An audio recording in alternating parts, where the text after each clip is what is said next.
Hello my student, आप लोग कैसे हैं? आशा करते होंगे बहुत बढ़िया होंगे। आज हम लोग साइंस के टॉप 20 क्वेश्चन को देखने वाले हैं। इसके पहले पिछले वीडियो में हम लोग वर्णिका भाग 2 हिंदी, जो आपका टोटल चैप्टर है 5 को, उसका हम लोग कंप्लीट ऑब्जेक्टिव को कंप्लीट किए हैं। अगर आप लोग नहीं देखें तो उस वीडियो को जाकर आप लोग कंप्लीट कर लीजिए, देख लीजिए।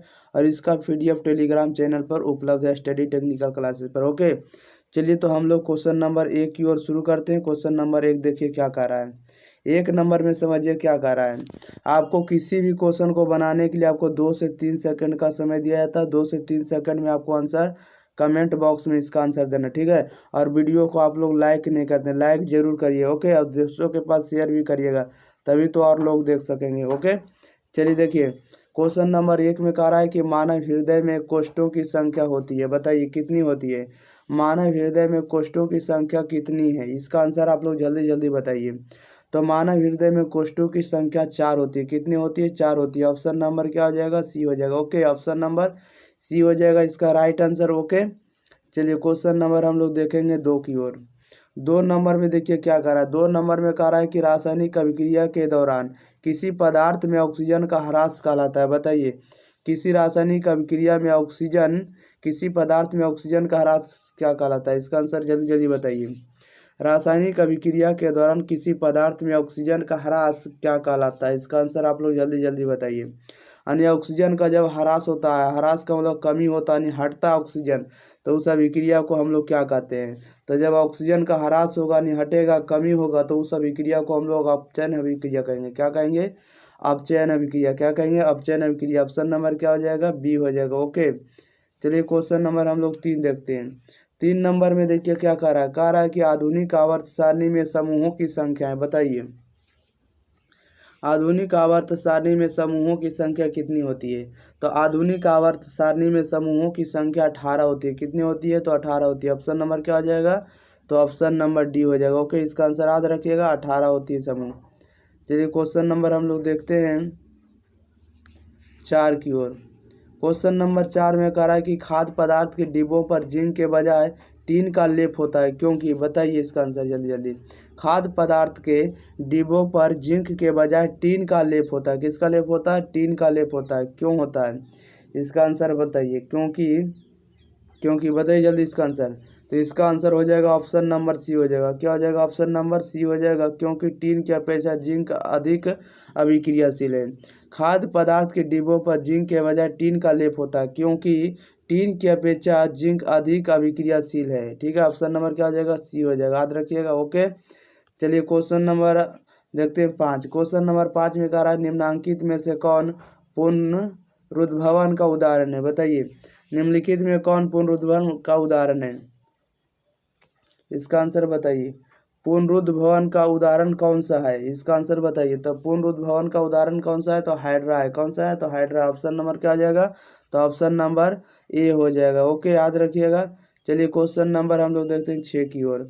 6 नंबर में कह रहा है कि तांबे की तार की एक आयताकार कुंडली किसी चुंबकीय क्षेत्र में घूर्णी गति कर रही है। इस कुंडली में प्रेरित विद्युत धारा की दिशा कितने परिभ्रमण के पश्चात परिवर्तन होता है, बताइए।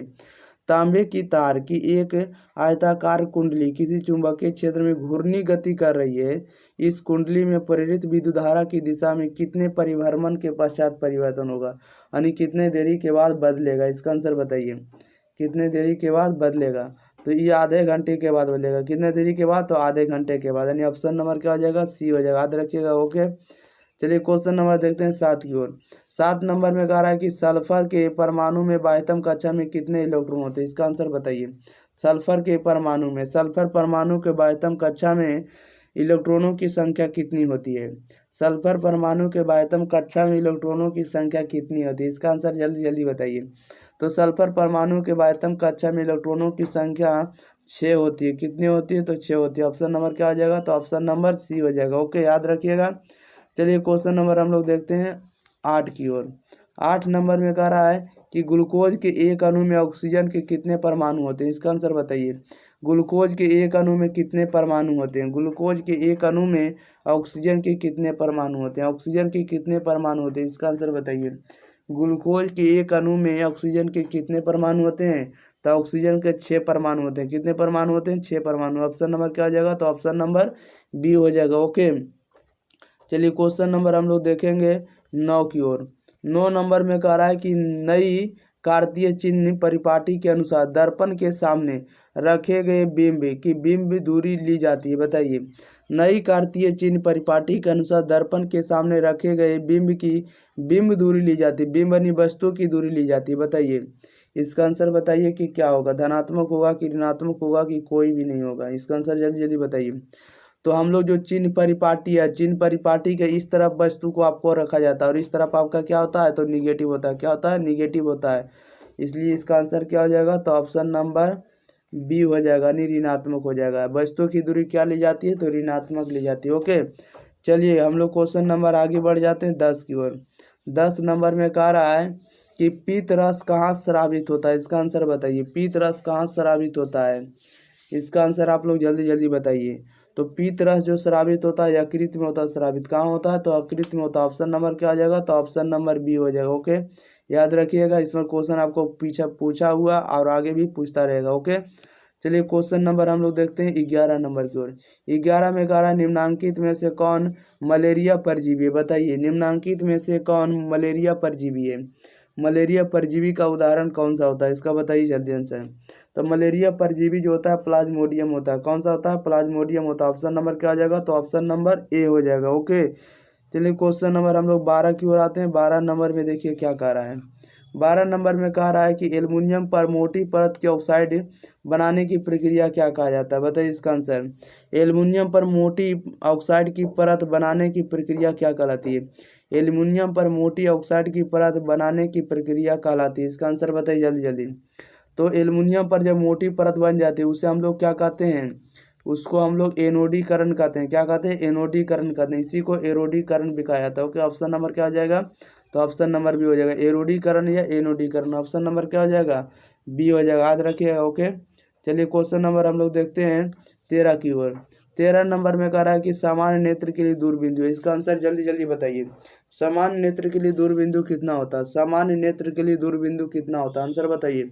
तो सामान्य नेत्र के लिए दूरबिंदु अनंत होता है। क्या होता है? अनंत होता है। इसको काट लीजिएगा, ये मिस्टेक दिखा गया। ठीक है, अनंत होगा। क्या होगा? तो अनंत होगा। आप सुधार के अनंत लिख लीजिएगा। ओके, क्या लिख लीजिएगा? अनंत। ऑप्शन नंबर क्या आ जाएगा? तो ऑप्शन नंबर डी हो जाएगा। ओके, समान नेत्र के लिए दूरबिंदु कितना होता है? तो अनंत होता है। ऑप्शन नंबर डी हो जाएगा। जो कि गलती लिखा हुआ था इसको काट लीजिएगा, आप लोग सुधार लीजिएगा, अनंत लिख लीजिएगा। ओके, चलिए क्वेश्चन नंबर हम लोग देखते हैं 14 की ओर। 14 नंबर में कह रहा है कि कौन सी गैस वैश्विक ऊष्मन के उत्तरदायी है? बताइए, कौन सी गैस वैश्विक ऊष्मन के उत्तरदायी है? इसका आंसर आप लोग जल्दी जल्दी बताइए। कौन सी गैस वैश्विक ऊष्मन के उत्तरदायी है? इसका आंसर आप लोग जल्दी जल्दी बताइए। तो कौन सा गैस जो है वैश्विक ऊष्मन के उत्तरदायी है? तो कार्बन डाइऑक्साइड है। कौन है? तो कार्बन डाइऑक्साइड है। ऑप्शन नंबर क्या आ जाएगा? तो ऑप्शन नंबर ए हो जाएगा। ओके, चलिए क्वेश्चन नंबर हम लोग देखते हैं 15 की ओर। 15 नंबर में कह रहा है कौन सा अजैव निम्नीकरण कचरा है? बताइए, कौन सा अजैव निम्नीकरण कचरा है? इसका आंसर आप लोग जल्दी जल्दी बताइए, क्या हो जाएगा? तो अजैव निम्नीकरण का कचरा होता है थर्मोकोल होता है। क्या होता है? थर्मोकोल होता है। ऑप्शन नंबर क्या आ जाएगा? तो ऑप्शन नंबर सी, याद रखिएगा। ओके, चलिए क्वेश्चन नंबर हम लोग देखते हैं 16 की ओर। 16 में कह रहा है निम्न में से किस लेंस की फोकस दूरी धनात्मक होती है? बताइए, किस लेंस की फोकस दूरी धनात्मक होती है? निम्न में से किस लेंस की फोकस दूरी धनात्मक होती है? इसका आंसर आप लोग जल्दी जल्दी बताइए। हम लोग जानते हैं कि उत्तल लेंस की फोकस दूरी क्या होती है? तो धनात्मक होती है। उत्तल लेंस की फोकस दूरी क्या होती है? धनात्मक होती है। ऑप्शन नंबर क्या हो जाएगा? तो बी हो जाएगा। ओके, चलिए क्वेश्चन नंबर हम लोग देखते हैं 17 की ओर। 17 में कह रहा है कि समानांतर क्रम में संयोजित प्रतिरोधों की संख्या घटाने के उपरांत उपरांत संयोजित प्रतिरोधों का कुल प्रतिरोध क्या होता है? बढ़ता है कि घटता है, क्या परिवर्तित रहता है कि इनमें से कोई नहीं? इसका आंसर बताइए। समानांतर क्रम में संयोजित प्रतिरोधों की संख्या घटाने के उपरांत संयोजित प्रतिरोधों का कुल प्रतिरोध क्या होता है? इसका आंसर बताइए। तो कुल प्रतिरोध जो रहता है अपरिवर्तित रहता है। कैसा रहता है? तो अपरिवर्तित रहता है। ऑप्शन नंबर क्या आ जाएगा? तो ऑप्शन नंबर सी हो जाएगा। ओके, चलिए क्वेश्चन नंबर हम लोग देखते हैं 18 की ओर। 18 में कह रहा है कि कवक में पोषण की कौन सी विधि पाई जाती है? इसका आंसर आप लोग जल्दी जल्दी बताइए। अगर हमारे चैनल स्टडी टेक्निकल क्लासेस से नहीं जुड़े तो आप लोग चैनल से जुड़ जाइएगा। ओके, यानी चैनल को सब्सक्राइब कर दीजिएगा ताकि आपको टाइम टू टाइम नोटिफिकेशन मिलते रहे। ओके, बताइए इसका आंसर जल्दी जल्दी। कवक में पोषण की कौन सी विधि पाई जाती है? कवक में पोषण की कौन सी विधि पाई जाती है? इसका आंसर जल्दी जल्दी बताइए। तो कवक में कौन सी विधि पाई जाती है पोषण की? तो मृतजीवी पाई जाती है। कौन सी पाई जाती है? मृतजीवी पाई जाती है। ऑप्शन नंबर क्या हो जाएगा? ए हो जाएगा। ओके, चलिए क्वेश्चन नंबर हम लोग देखते हैं 19 की ओर।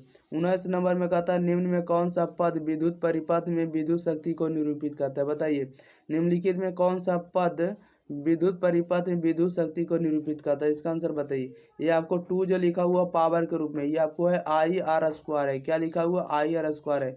सेकेंड में आई आर स्क्वायर है, आई आर स्क्वायर है। थर्ड नंबर में वी स्क्वायर आई है। ठीक है, वी स्क्वायर क्या है? आई है, याद रखिएगा। ठीक है, वी आई आर स्क्वायर है। ओके, याद रखिएगा। बताइए निम्न में से कौन सा पद विद्युत परिपथ में विद्युत शक्ति को निरूपित करता है? विद्युत परिपथ में विद्युत शक्ति को कौन सा निरूपित करता है? इसका आंसर बताइए। तो विद्युत परिपथ में जो विद्युत शक्ति निरूपित करता है आई आर स्क्वायर करता है। कौन करता है? तो आई आर स्क्वायर करता है। ओके, ऑप्शन नंबर क्या आ जाएगा? तो ऑप्शन नंबर ए हो जाएगा, I R square. Option number A हो जाएगा। ओके, याद रखिएगा। चलिए क्वेश्चन नंबर हम लोग 20 देखते हैं। ये आपका लास्ट क्वेश्चन है, इसके बाद आपको टेस्ट के रूप में एक क्वेश्चन देंगे। ओके, चलिए बताइएगा 20 नंबर में क्या कह रहा है। कह रहा है निम्न में से कौन सा अंग संवेदी ग्राही नहीं है? बताइए निम्न में से कौन सा अंग संवेदी ग्राही नहीं है? इसका आंसर आप लोग जल्दी जल्दी बताइए। कौन सा अंग जो है संवेदी ग्राही नहीं है? इसका आंसर आप लोग जल्दी बताइए। तो संवेदी ग्राही अंग कौन सा नहीं होता? तो दिमाग नहीं होता। ठीक है, ऑप्शन नंबर क्या आ जाएगा? तो ऑप्शन नंबर डी हो जाएगा, दिमाग। ओके, चलिए तो आपको हम एक क्वेश्चन टेस्ट के रूप में दे रहे हैं, इसका आंसर आपको कमेंट बॉक्स में बताना है। चलिए बताइएगा इसका आंसर जो है क्या होगा। देखिए बताइए सामान्य, देखिए सामान्य लिखा गया, सामान्य लिख दीजिएगा। ओके, सामान्य होगा, मिस्टेक हो गया।